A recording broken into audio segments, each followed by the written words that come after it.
جب قرآن کی تلاوت فرما رہے تھے تو جبیر بن مطعم کے کانوں میں جب آواز پڑھی تو ادھر ہی ٹھہر گئے، قدم جم گئے، سورہ طور سننے لگے۔ اللہ کے محبوب صلی اللہ علیہ وسلم نے جب اس آیت کریمہ کی تلاوت فرمائی، ان عذاب ربک لواقع ما لہ من دافع، اللہ کے نبی نے جب یہ تلاوت فرمائی تو خود جبیر بن مطعم کہتے ہیں مجھے ایسے لگ رہا تھا، مجھے ایسے محسوس ہو رہا تھا جیسے اللہ کا عذاب میری طرف لپک رہا ہے۔ کہتے ہیں میرے بدن کی بوٹی بوٹی کانپنے لگی، میرے جسم کا ہر بال کانپنے لگا۔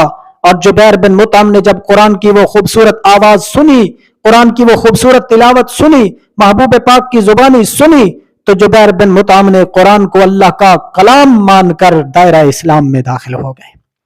اسی طرح حضرت عمر فاروق رضی اللہ تعالی عنہ دائرہ اسلام میں داخل ہونے سے پہلے آپ کی اسلام دشمنی بڑی مشہور تھی، حتیٰ کہ ننگی تلوار لے کر خود نبی کریم صلی اللہ تعالی علیہ وسلم کو معاذ اللہ قتل کرنے کے ارادے سے گھر سے نکلے۔ چلتے چلتے راستے میں ایک شخص ملا، پوچھا عمر آج تو بڑے غصے میں جا رہے ہیں، کہاں جانے کا ارادہ ہے؟ کہا مسلمانوں کے نبیوں کو معاذ اللہ قتل کرنے جا رہا ہوں، جو کہ نیا دین لے کے آیا ہے، جو کہ بتوں کو برا بھلا کہتا ہے۔ جناب عمر نے جب یہ کہا تو اس شخص نے کہا عمر اس نبی کے پاس تو بعد میں جانا، پہلے ذرا اپنے گھر کی خبر تو لے، تیری بہن اور تیرا بہنوئی بھی کلمہ پڑھ کے اس نبی کے غلام بن گئے ہیں۔ عمر نے جب سنا تو غصے سے لال پیلے ہو گئے، یہ کیا ہو گیا؟ جس نبی کو میں قتل کرنے معاذ اللہ جا رہا ہوں، اس نبی کا کلمہ پڑھ کر میرے گھر والے مسلمان ہو گئے ہیں۔ تو عمر نے اپنا ارادہ بدلا، حضور کی جانب جانے کی بجائے بہن کے گھر کی طرف چل پڑے۔ جیسے ہی گھر کے قریب پہنچے تو گھر سے اللہ کے قرآن کے پڑھنے کی آوازیں آ رہی تھی۔ آپ کی بہن اللہ کے قرآن کی تلاوت کر رہی تھی۔ اللہ اکبر کبیرہ۔ جب عمر پہنچے بہن نے جلدی سے قرآن کے نسخے چھپا لیے۔ عمر نے کہا بہن میں یہ کون سی آواز سن رہا ہوں، میں کیا آواز سن رہا ہوں؟ کیا تم کلمہ پڑھ کے حضور کے غلام بن گئے ہو؟ یہ کہہ کر عمر نے بہن کو مارنا شروع کر دیا۔ جب بہنوئی بچانے کے لیے آیا اسے مارنا شروع کر دیا، بہنوئی کو مارا، بہن کو مارنا شروع کر دیا۔ لیکن حضرت عمر کی بہن فاطمہ بنت خطاب کہنے لگی کہ اے عمر میری رگوں میں بھی خطاب کا خون دوڑ رہا ہے، تو مار مار کر میری جان تو لے سکتا ہے پر میرا ایمان نہیں لے سکتا۔ اللہ اکبر۔ جب عمر نے یہ منظر دیکھا، بہن کی یہ بات سنی کہ اتنے تشدد کے باوجود، اتنی مار پیٹ کے باوجود بھی اس کے دل سے اسلام کی محبت نہیں گئی، کہا بہن یہ لطف تمہیں کہاں سے ملا، یہ لذت تمہیں کہاں سے ملی، ذرا مجھے بھی بتائیے۔ کہا عمر ایسے نہیں، پہلے جائیے غسل کر کے آئیے، پھر واپس آئے تو میں تمہیں بتاتی ہوں۔ عمر گئے، غسل کر کے واپس آئے تو بہن نے عمر کے سامنے قرآن کی تلاوت کی۔ وہ مقدس الفاظ کون سے تھے؟ اننی انا اللہ، سورہ طٰہٰ، اننی انا اللہ لا الہ الا انا فاعبدنی واقم الصلاۃ لذکری۔ جب یہ الفاظ آپ کی بہن نے تلاوت کیے تو ادھر جناب عمر کی زبان پہ محمد عربی صلی اللہ علیہ وسلم کا کلمہ جاری ہو گیا۔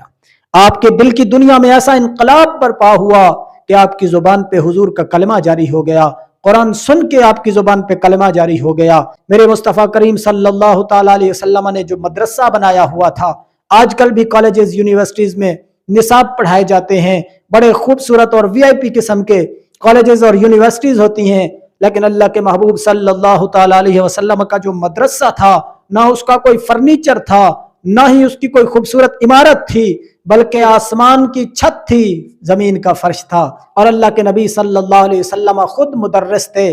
جو کلام پڑھایا جا رہا تھا وہ قرآن مجید فرقان حمید تھا، اور پڑھنے والے شاگرد کون سے تھے؟ حضرت ابو بکر و عمر، حضرت عثمان و علی رضوان اللہ تعالی علیہم اجمعین، یہ وہ عظیم ہستیاں تھیں۔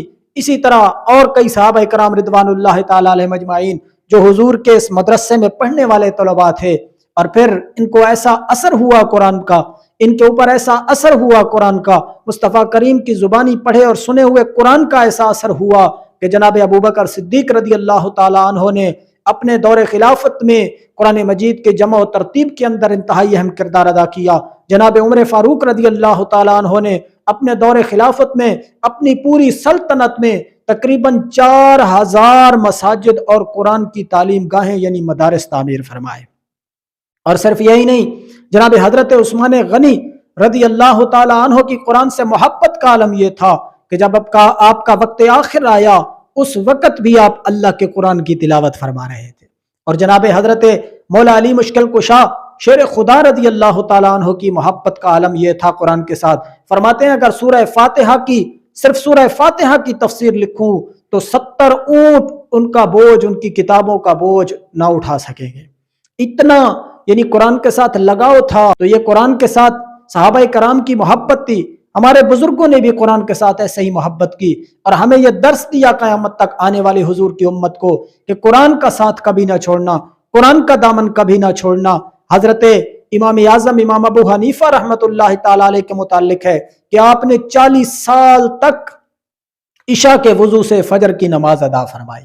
عشاء کے وضو سے فجر کی نماز 40 سال تک آپ ادا فرماتے رہے اور ہر 2 رکعتوں کے اندر حضرت امام اعظم امام ابو حنیفہ رحمۃ اللہ علیہ قرآن مجید الحمد سے لے کر والناس تک ختم فرما دیا کرتے تھے. آپ سوچیں تو صحیح ذرا اس بات کو، 2 رکعتوں کے اندر قرآن کا ختم کرنا اور 40 سال تک عشاء کے وضو سے فجر کی نماز ادا کرنا. اور حضور غوث اعظم شیخ عبد القادر جیلانی رضی اللہ تعالیٰ عنہ کے متعلق بھی ہے کہ آپ بھی 40 سال تک عشاء کے وضو سے فجر کی نماز ادا کرتے رہے اور 15 سال تک لگاتار آپ 2 رکعتوں کے اندر الحمد سے لے کر والناس تک پورا قرآن پڑھ جایا کرتے تھے. اللہ اکبر. یہ ہمارے بزرگوں کی محبت تھی قرآن کے ساتھ. آج ہماری پوزیشن کیا ہے؟ آج ہم کہاں پہ کھڑے ہیں؟ شاعر مشرق حضرت علامہ محمد اقبال رحمت اللہ علیہ کو بھی شکوہ رہا ملت کے نوجوانوں سے کہ آج کا نوجوان بہت ہی تن آسان ہو گیا ہے. آج کے نوجوان نے قرآن چھوڑ دیا ہے، عیاشیوں میں لگ پڑا ہے، فحاشیوں میں لگ پڑا ہے، قرآن کا دامن چھوڑ دیا ہے. قرآن کو جس مقصد کے لیے حضور پر نازل کیا گیا تھا آج کا امتی وہ مقصد بھول گیا ہے. کاش ہم نے قرآن کے نزول کے مقصد کو سمجھا ہوتا، کاش ہم نے قرآن کو پڑھ کر اس پر عمل کرنا سیکھا ہوتا تو ہماری دنیا بھی بن جاتی، ہماری آخرت بھی سنور جاتی. ملت کے نوجوانوں کو مخاطب کر کے حضرت علامہ محمد اقبال فرماتے ہیں تیرے صوفے ہیں فرنگی، تیرے قالی ہیں ایرانی، خون کے آنسو رلاتی ہے جوانوں کی تن آسانی. ہر کوئی مست میں ذوق تن آسانی ہے، تم مسلمان ہو یہ انداز مسلمانی ہے. حیدری فقر ہے نئے دولت عثمانی ہے، تم کو اسلاف سے کیا نسبت روحانی ہے. وہ معزز تھے زمانے میں مسلمان ہو کر اور تم خار ہوئے ہو تارک قرآن ہو کر. قرآن اللہ تبارک و تعالیٰ کا وہ مقدس کلام ہے جس کے پڑھنے سے دل کو سکون ملتا ہے، جس کے پڑھنے سے دل کا جو گناہوں کی وجہ سے دل کے اوپر جو زنگ چڑھا ہوتا ہے وہ زنگ ختم ہو جاتا ہے. آج امت قرآن کا دامن چھوڑ رہی ہے. قرآن کے دامن سے وابستہ لوگ جو تھے وہی عروج پر تھے. مسلمانوں کی تاریخ گواہ ہے کہ مسلمان عروج پر تھے اور اس وقت یہ تھا کہ ہر گھر میں قرآن کے پڑھنے کی آوازیں آیا کرتی تھیں. ہر گھر میں ایک دور تھا جب ہر گھر میں قرآن کے پڑھنے کی آوازیں آیا کرتی تھی. مسجد میں فجر کے وقت قرآن کے پڑھنے کی آوازیں آیا کرتی تھی. آج ہر طرف سے میوزک کی آوازیں تو سنائی دیتی ہیں پر قرآن پڑھنے والے کم رہ گئے. صرف قرآن کو گھر کی الماریوں تک قرآن کو محدود کر دیا گیا اور قرآن کو پڑھنے والے کم ہی ہوتے جا رہے ہیں. اللہ مجھے اور آپ کو عمل کی دولت سے مالا مال فرمائے. اللہ کریم مجھے اور آپ کو قرآن پڑھنے کی توفیق نصیب فرمائے. دل کو ملتا ہے کیا سرور قرآن پڑھ کے دیکھ، دل کو ملتا ہے کیا سرور قرآن پڑھ کے دیکھ. شیطان ہوتا ہے کیسے دور قرآن پڑھ کے دیکھ. ارے گھروں میں اندھیروں کی شکایت کرنے والے ہوتا ہے کیسے نور قرآن پڑھ کے دیکھ. اللہ مجھے اور آپ کو عمل کی توفیق عطا فرمائے. آمین ثم آمین. وآخر دعوانا ان الحمد للہ رب العالمین.